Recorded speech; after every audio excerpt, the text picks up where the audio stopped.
توێژینەوەیکی نوێ کە گەورەترین توێژینەوەیە مشتومڕەکانی لەبارەی دەرمانی هیدرۆکسی کلۆرۆکین یەکلا کردەوە کە دۆناڵد ترامپ سەرۆکی ئەمریکا وەک چارەسەری سەحلی ڤایرۆسی کۆرۆنا ناساندوویەتی بە گوێرەی توێژینەوەکە کە لە گۆڤاری زانستی پزیشکی ئەمریکی بڵاوکراوەتەوە.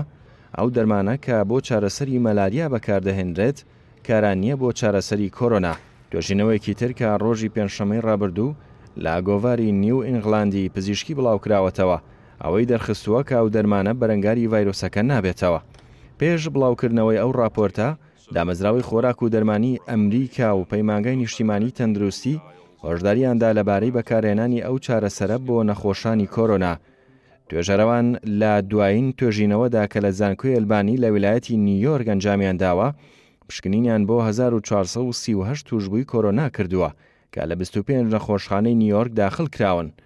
توێژەرەوەکان بۆیان دەرکەوتووە کە ڕێژەی مردن لە ناو توشبووەکاندا کە هیدرۆکسی کلۆرۆکین بەکاردێنن هاوشێوەی ئەوانەیە کە ئەو دەرمانە بەکار ناهێنن.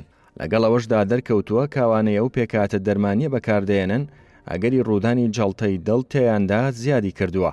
ئەوەش تاکید کراوەتەوە لەسەر کێشەکانی دڵ وەکو کاریگەری لاوەکی بەکارهێنانی ئەو دەرمانە سەرەڕای کارانەبوونی بۆ چارەسەری ڤایرۆسەکە. دەیڤید هۆڵتەگریف ڕاگری کۆلێژی تەندروستی گشتی لە زانکۆی ئەلبانی دەڵێت گرنگترین شت کە پێی گەیشتوین ئەوەیە توێژینەوەکە زۆر هاوڕایە لەگەڵ ڕێنمایەکانی پێشووی دامەزراوە تایبەتمەندەکان کە لەو بارەیەوە دەرکراون. دۆناڵد ترامپ سەرۆکی ئەمریکا زیاد لە 17 جار ئەو دەرمانەی با چارەسەری سحری ناوبردووە. سەرەڕای ئەو هۆشداریانەی دەدرێت لەبارەی دەرمانەکەوە.